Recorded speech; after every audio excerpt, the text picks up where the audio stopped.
인생의 3대 불안은 철없는 나이에 출세하는 것, 중년의 배우자를 잃는 것, 노년에 가난한 것 아닐까요? 젊어서는 가난해도 앞으로 나아지리라는 희망을 품을 수 있지만 은퇴한 노년은 가난에서 벗어날 가능성이 보이지 않는다. 청년이나 중년에 잘 살았더라도 노년에 가난해지면 행복을 느끼기 어렵다. 노년에 행복하려면 다른 사람과의 관계, 취미, 건강, 돈 등이 필요하다. 돈은 은퇴 후 필요한 여러 요소 중 하나다. 다른 사람과의 관계, 여가 활동도 돈이 있은 다음에 가능한 것이다. 나이가 들수록 돈이 없으면 진짜 비참해져요.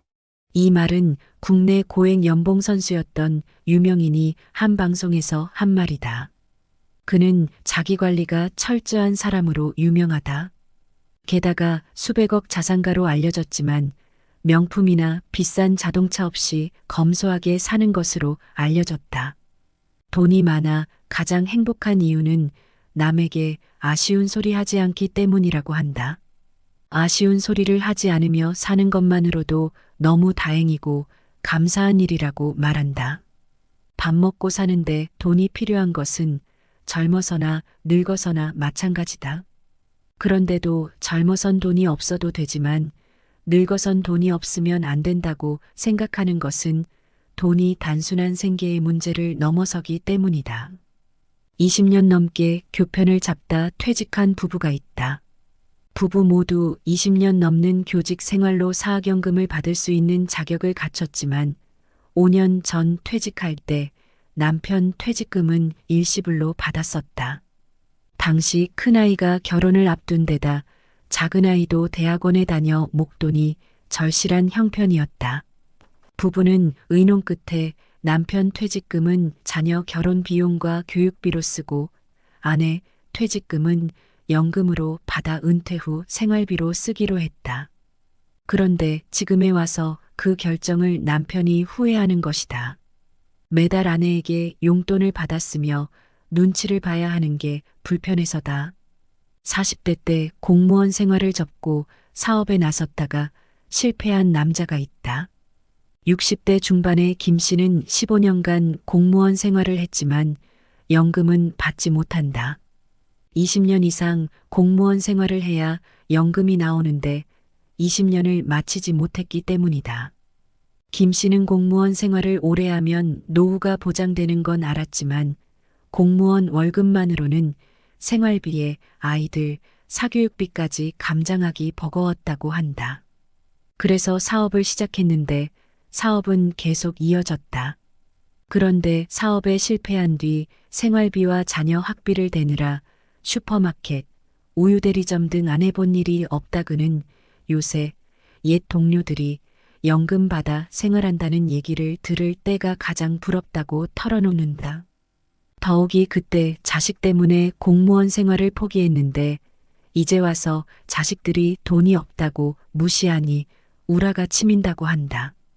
연금은 노후 생활비를 대줄 뿐 아니라 부모와 자식 사이를 이어주는 안전판 구실도 한다. 요즘 세상에 부모가 자식에게 대우받고 안 받고는 돈이 있는지 없는지에 달렸다고들 한다. 미국의 유명한 희곡 뜨거운 양철 지붕 위의 고양이에서 알코올에 빠져 아버지의 유산에도 별 관심이 없는 남편에게 아내가 던진 유명한 대사가 있다. 돈이 없어도 젊으면 되지만 돈 없이 늙을 순 없어. 늙으면 돈이 있어야 해. 왜냐하면 돈 없이 늙는 건 너무 끔찍하니까. 그러니까 젊거나 돈이 있거나 둘 중에 하나야. 늙었는데 돈이 없어선 안 돼. 이게 진리야. 이 말을 들어보니 어떠신가요? 늙으면 돈이라도 있어야 한다는 취지의 이 말에 대다수의 사람들은 공감할 것이다. 하지만 왜라고 묻는다면 어떤 대답이 나올까? 구차하게 자식에게 손 벌리기 싫어서? 자식에게 짐 되기 싫으니까? 늙어서 안락하고 즐겁게 살고 싶어서? 돈 걱정에서 해방되고 싶어서? 왜일까요? 나이 들어 돈이 있고 없는지에 따라 부모는 네 가지 유형으로 나눌 수 있다. 첫 번째 유형은 사랑받고 대우받는 노인이다. 부모가 재산이 많은 경우가 이에 해당한다. 이들은 연금과 저축으로 노후에 대비해 왔고 여차하면 실버타운에 들어가면 된다. 자식에게 경제적 부담을 주지 않는 것이다. 자식도 부모를 부양할 만큼의 경제적 여유가 있어 부모와 자식 관계가 돈독하다. 두 번째 유형은 의존형 노인이다. 부모는 돈이 없고 자식은 돈이 많은 경우가 이에 해당한다. 돈 있는 자식은 경제적으로 도움이 안 되는 부모를 성가셔한다. 그래서 자식과 떨어져 살던 노부부 가운데 한 사람이 먼저 죽으면 남은 한 사람은 홀몸 노인이 된다. 세 번째 유형은 다 큰 자식을 부양하는 노인이다. 부모는 돈이 있는데 자식이 돈이 없는 경우다. 부모가 받는 연금에 자식이 기생해 사는 유형이다. 다 큰 자식이 부모에게 의존해 사는 형태다. 네 번째 유형은 부모와 자식이 모두 궁핍한 유형이다. 부모의 경우 무연사할 가능성이 높다. 경제적으로 쪼들리다 보니 부모 자식 관계가 소원해지면서 연락이 두절되기도 한다. 들어보니 어떠신가요? 모두 다 그런 건 아니지만 자식과 원만한 관계를 유지하는 부모는 저축이나 연금 같은 일정 소득이 있는 경우다. 돈 없는 부모는 자식과 친척들로부터 사랑받기 어렵다는 얘기다. 화목한 가정을 유지하는데 돈이 기여하는 바가 그만큼 크다는 의미기도 하다. 수입이 끊기면 부모 자식 간의 연도 끊길 수 있다. 돈으로 가족 관계가 좌우되는 것은 고령 사회의 안타까운 현실이다. 하지만 받아들이는 수밖에 없다. 자식에게 무조건 봉양하라고 강요하기보다 스스로 노후를 준비해야 한다. 과연 나이가 들수록 돈이 필요한 이유는 무엇일까요? 노년에 돈이 필요한 진짜 이유 7가지입니다. 첫 번째, 의료 비용 증가. 나이가 들면 건강 문제와 관련된 의료비가 많이 증가한다. 만성질환, 약물 처방, 정기적인 건강검진 등 상당한 금액이 필요하다. 정기적인 건강검진과 치료비를 위한 경비를 마련해야 한다. 아무리 친구가 많고 취미 활동을 한다 해도 건강이 나쁘면 의미 없다. 건강해야 다른 사람들과 잘 지내고 취미 활동도 할 수 있는 것이다. 두 번째, 사회생활 유지비. 은퇴 후 사회적 인간관계를 얼마나 잘 맺는지가 행복도에 영향을 미친다고 한다. 그런데 그 인간관계 유지에 결정적으로 영향을 미치는 것이 돈이다. 다른 사람과 얼마나 원활히 지내는지가 노년 행복에 가장 큰 영향을 미친다고 한다. 우선 나이 든 자들의 행복에 가장 큰 영향을 미치는 요소는 다른 사람과 관계다. 친구가 있고 같이 어울릴 사람이 많으면 행복하다. 친구들과 같이 시간을 보내려면 돈이 필요하다. 친구들끼리 길거리에서 만나 이야기만 하다가 헤어질 수는 없지 않은가. 커피숍에 들어가든지 같이 식사하든지 술을 마시든지 당구를 치든지 등산을 하든지 뭔가 활동을 같이 해야 한다. 그런데 이런 활동을 하려면 돈이 필요하다. 처음에는 돈이 없어도 같이 어울릴 수 있다. 그런데 어느 한쪽에만 부담이 가는 만남이 10번, 20번을 넘어서면 이야기가 달라진다. 돈을 내는 친구가 더는 돈을 낼 수 없다고 말하게 되는 게 아니다. 오히려 계속 받기만 하는 친구가 어울리기를 힘들어한다. 친구뿐 아니라 다른 사람과 관계도 마찬가지다. 돈이 있으면 사회활동을 하면서 새로운 사람들을 만날 수 있다. 하지만 돈이 없으면 이것이 불가능하다. 설령 만난다 해도 계속 어울리기가 어렵다. 세 번째, 생활비 및 주거 관리비 증가. 나이가 들수록 우리 집도 나이 든다. 주거, 식사, 여가 활동 등 일상적인 지출이 늘어난다. 은퇴 후에는 고정 수입이 줄어들기 때문에 안정된 생활을 유지하기 위해선 충분한 자산이 필요하다. 집을 고치고 개선하기 위한 비용도 증가한다. 나이가 들면 실버타운 등에 들어갈 수도 있다. 돈이 많을수록 편안하고 시설 좋은 곳을 선택할 수 있다. 네 번째, 가족 지원 지출 비용 증가. 은퇴 후에도 가족이 내 주변에 자주 오게 만드는 힘은 무엇일까? 바로 돈이다. 나이가 들면 부모님, 배우자, 자녀 등 가족을 지원해야 한다. 교육비, 건강관리, 생활비 등 가족을 위한 경제적 지원이 필요하다. 가족이나 친지와 잘 지내면 더욱 행복하다. 자녀나 손자녀에게 두둑한 용돈을 지원하면 정말 좋아한다. 그리고 자녀 결혼자금 등 목돈 지출도 필요하다. 다섯 번째, 취미 등 여가 활동비 지출. 은퇴 후 할 일이 하나도 없으면 힘들어진다. 취미 삼아 꾸준히 할 수 있는 일이 있으면 노년이 평안하다. 은퇴 후 취미를 갖는 것도 마찬가지다. 골프, 사우나, 댄스, 전시회, 영화, 연주회 등 나이가 들수록 다양한 여가 활동과 사회 활동에 참여하는 것도 전신적, 신체적 건강이 중요하다. 실버타운 중 가장 인기 있는 곳은 각종 편의시설을 모두 갖춘 곳이다. 특히 취미나 여가 활동을 다양하게 누리는 곳이 인기가 많다. 여행, 문화활동, 취미 활동 등을 위해서는 추가적인 비용이 필요하다. 뭔가 새로운 취미를 시도하려면 돈이 필요하다. 사진 찍기처럼 원래 돈이 많이 필요한 취미는 말할 것도 없고 독서나 그림 그리기와 같이 돈이 별로 안 든다는 취미도 결국 어느 수준에 이르면 돈이 있어야 한다. 계속 도서관에서 책을 빌려보던 사람도 어느 순간이 되면 책을 사서 보관하고 싶어진다. 볼펜이나 연필로 그리기를 계속하던 사람도 어느 순간이 되면 제대로 된 캔버스에 물감 등으로 그림을 그리고 싶어진다. 계속 초보 수준에만 머무르면 돈이 들지 않지만 어느 단계 이상으로 취미가 깊어지면 돈이 필요하다. 무엇보다 취미는 자신이 좋아하고 몰두할 수 있는 것이어야 행복을 준다.